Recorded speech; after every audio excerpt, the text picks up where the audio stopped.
Assalamualaikum warahmatullahi wabarakatuh. Halo semuanya, perkenalkan kami dari kelas 10-1 khususnya kelompok 3. Kami di sini akan mewawancarai beberapa tokoh masyarakat mengenai keberagaman suku bangsa yang ada di Indonesia. Namun sebelum itu, izinkan kami untuk memperkenalkan diri kami masing-masing. Dari saya Tiara Unzia Pangaribuan. Saya Kezia Verena Manurung. Dari saya Nila Sari. Saya Davi Arzakila. Saya Sumarik. Selanjutnya kita akan melihat bagaimana pandangan para tokoh-tokoh masyarakat mengenai keberagaman suku bangsa di Indonesia. Check it out.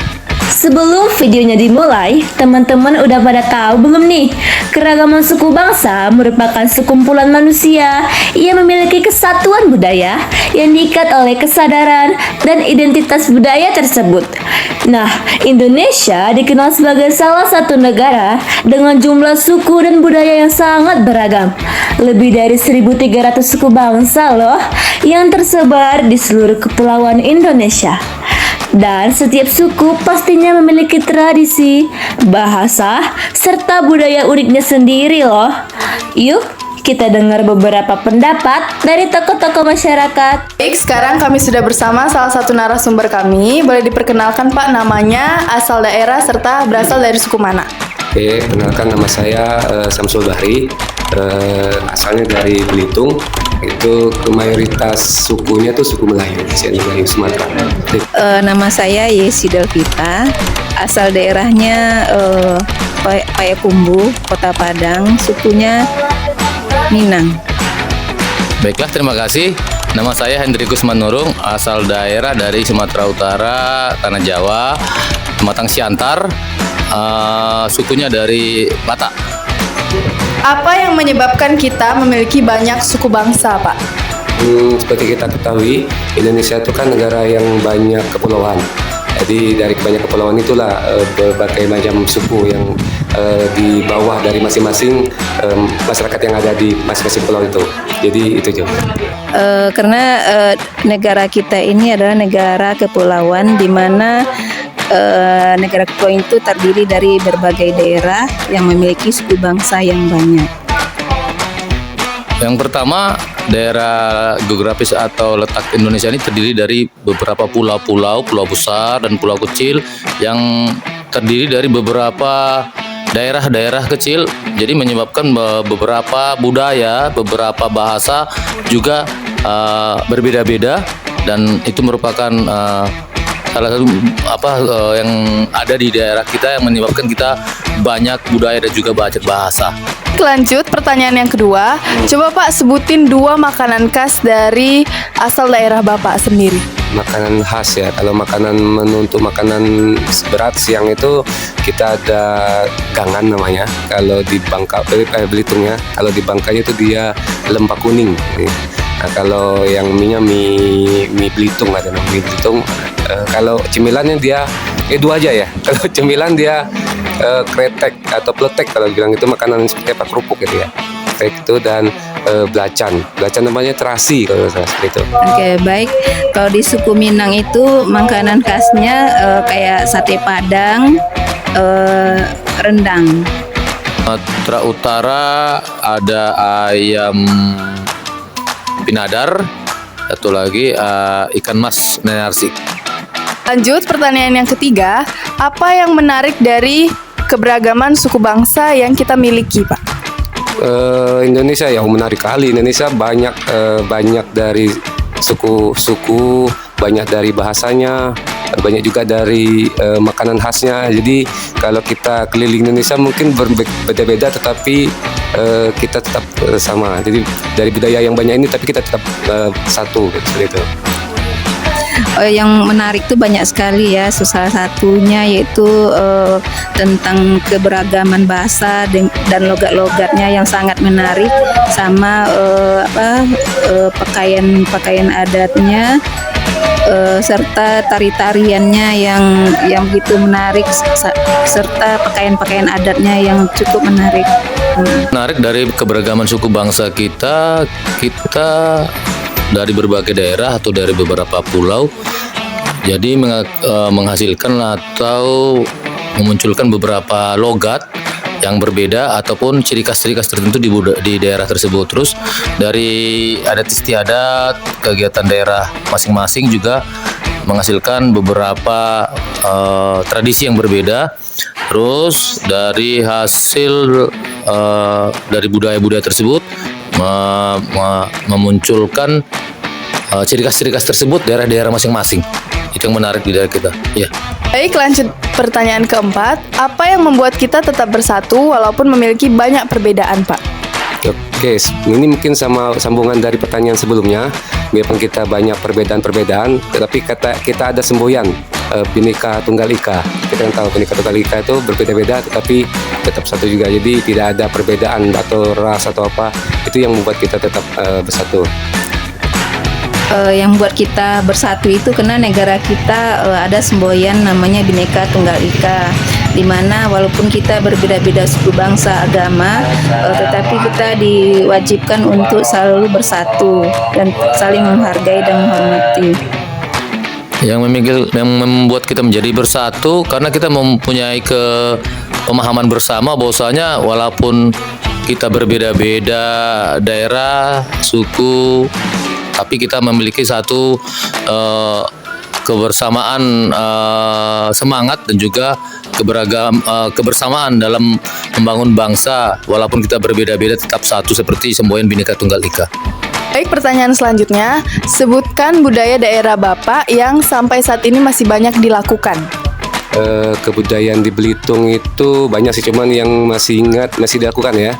Itu dia namanya Maras Tahun. Maras Tahun itu artinya dia rasa syukur atas hasil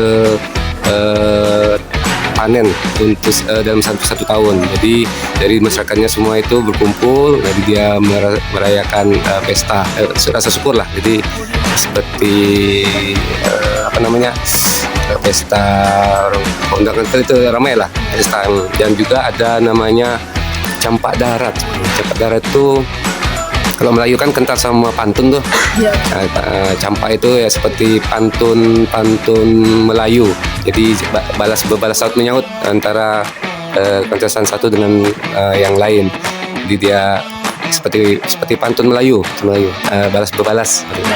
Dua itu aja sih yang biasanya Ibu yang sering itu dilakukan pada saat peringatan Lebaran, Idul Adha maupun Lebaran lainnya, itu setiap masyarakat itu selesai sholat itu membawa namanya makanan bejamba. Jadi setiap masyarakat itu ada wajannya lebar gitu seperti kayak dulang itu. Nah isinya itu ada nasi, ada air, ada makanan, makan buah-buahannya ada di situ. Jadi dibawa ke masjid. Nanti kami ramai-ramai di masjid itu, baik laki-laki biasanya yang makan di masjid itu.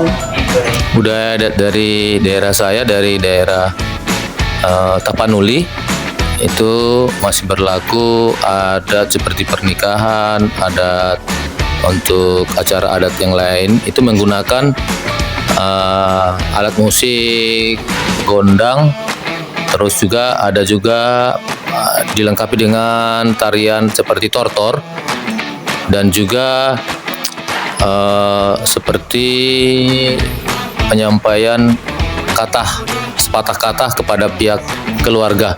Itu di acara di Tapanuli masih berlaku budaya adat tersebut. Pertanyaan selanjutnya, menurut Bapak nih, bagaimana pengaruh adat istiadat terhadap kehidupan bermasyarakat? Adat istiadat ya.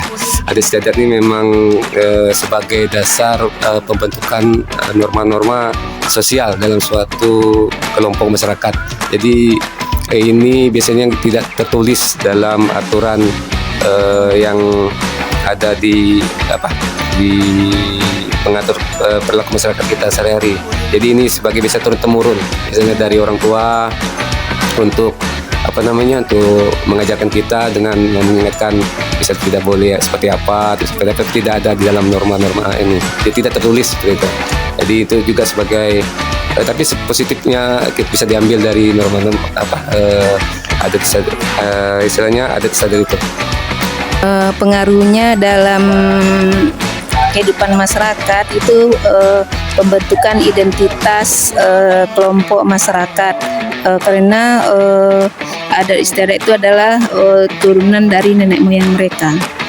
Kehidupan bermasyarakat merupakan jadi pedoman dalam berinteraksi dengan sosial lingkungan dan masyarakat tempat kita tinggal atau tempat mendiami suatu daerah tersebut.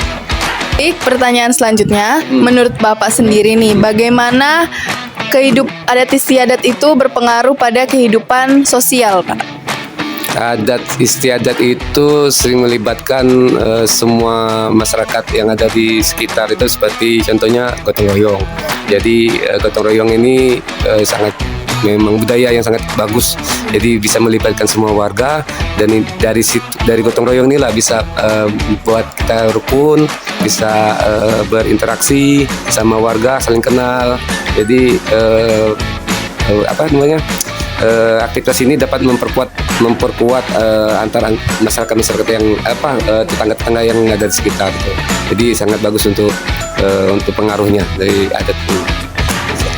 Sebetulnya pengaruhnya dalam kehidupan sosial banyak. Salah satunya itu menjaga keharmonisan sosial.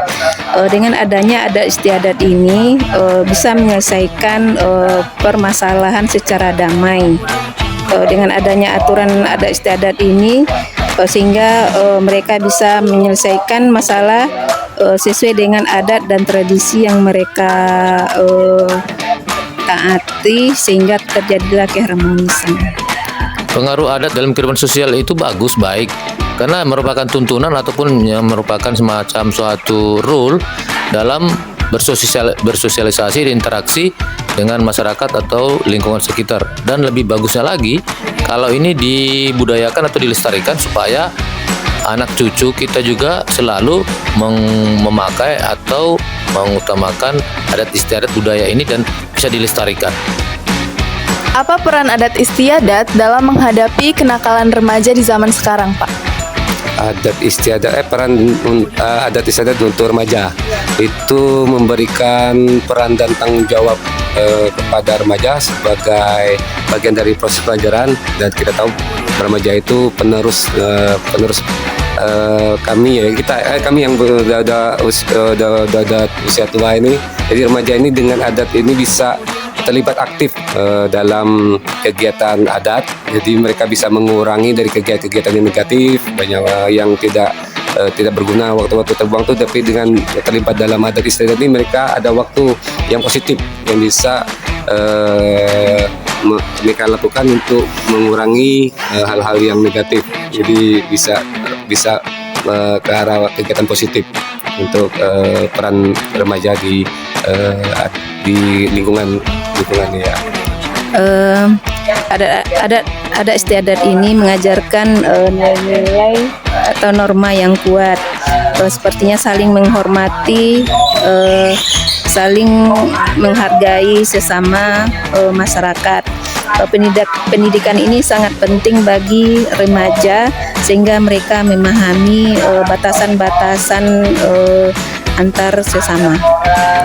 Peran adat istiadat dalam menghadapi kenakalan remaja. Adat istiadat ini merupakan seperti rule ataupun pedoman ataupun gambaran larangan, yang mana adat istiadat ini merupakan tuntunan terhadap kegiatan bermasyarakat. Jadi untuk kenakalan remaja, ya dia juga di situ adat istiadat juga diusahakan saling menghargai dan juga menghormati antar sesama dan juga dengan orang tua dan lingkungan. Nah, adat istiadat juga itu mengharapkan bahwasanya terjadi toleransi ataupun menjaga supaya kenakalan remaja itu tidak terjadi ataupun tidak muncul di kalangan anak muda atau remaja. Pertanyaan selanjutnya, bagaimana menjaga adat istiadat dalam masyarakat modern? Menjaga adat di masyarakat modern saat ini itu harus diberikan pendidikan sejak dini, karena kita tahu pentingnya toleransi, saling menghargai perbedaan dan memahami kebudayaan masing-masing di lingkungan masyarakat. itu membantu masyarakat lebih bisa lebih terbuka dan saling menghargai keragaman. Jadi sangat penting sekali untuk adat istiadat ini di masyarakat modern saat ini. Caranya dengan cara mempromosikan dan melestarikan adat istiadat suku bangsa itu melalui media massa, melalui pameran-pameran serta acara kesenian lain-lainnya.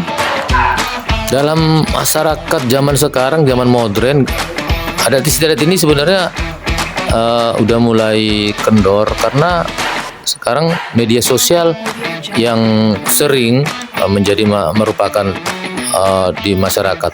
Alangkah bagusnya adat istiadat ini juga dipromosikan ataupun di media sosial supaya adat istiadat ini juga tidak terlupakan. Yang berikutnya juga sering menuturkan atau memaparkan kepada anak-anak atau remaja pertama dari keluarga. Dari keluarga adat istiadat itu juga harus diajarkan sedari awal supaya anak-anak yang nantinya tumbuh berkembang itu selalu menjaga norma-norma adat istiadat di lingkungannya dan juga di lingkungan tempat dia belajar. Pertanyaan selanjutnya, apakah adat istiadat dapat menurunkan angka kriminalitas? Kalau menurut Bapak nih? Oh, sangat sekali, karena ini mungkin berhubungan dengan pertanyaan yang sebelumnya tadi, yang pertanyaan 8 dan 9, karena dengan adat istiadat ini itu bisa mengajarkan nilai-nilai moral dan etika kepada remaja-remaja dan semualah kalangan yang ada di masyarakat ini agar bisa menjaga kejujuran dan keterbukaan baik di masyarakat dan di tetangga sekitarnya. Ya, dapat. Karena adat istiadat ini adalah dijadikan sebagai tempat di dalam menyelesaikan masalah-masalah kriminal seperti masalah kekerasan, masalah-masalah norma-norma. Dengan adanya adat istiadat ini, maka masyarakat menjadi damai, tentram. Sebenarnya memang lebih bagus ada istiadat ini juga disampaikan kepada anak-anak supaya mereka juga mengetahui mana yang baik, mana yang buruk.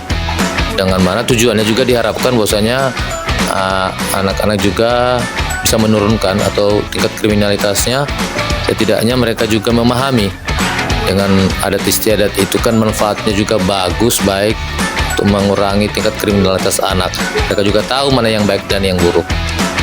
Baik, sudah selesainya sesi wawancara dari kami. Kami ucapkan terima kasih kepada Bapak yang sudah meluangkan waktunya untuk kami wawancarai. Ya, sama-sama semangat berkarya atau belajar terus ya, lebih untuk kemajuan bangsa ini. Sudah selesainya wawancara dari kami, Bu. Kami ucapkan terima kasih sudah mengeluarkan waktunya untuk kami. Sudah selesainya sesi wawancara dari kami. Kami ucapkan terima kasih kepada Bapak yang sudah mau meluangkan waktunya untuk kami wawancarai. Terima kasih kembali, sama-sama. Sekian wawancara dari kami dengan tokoh-tokoh masyarakat mengenai pandangannya terhadap keberagaman suku yang ada di Indonesia. Wabillahi taufik wal hidayah. Wassalamualaikum warahmatullahi wabarakatuh. Bye guys.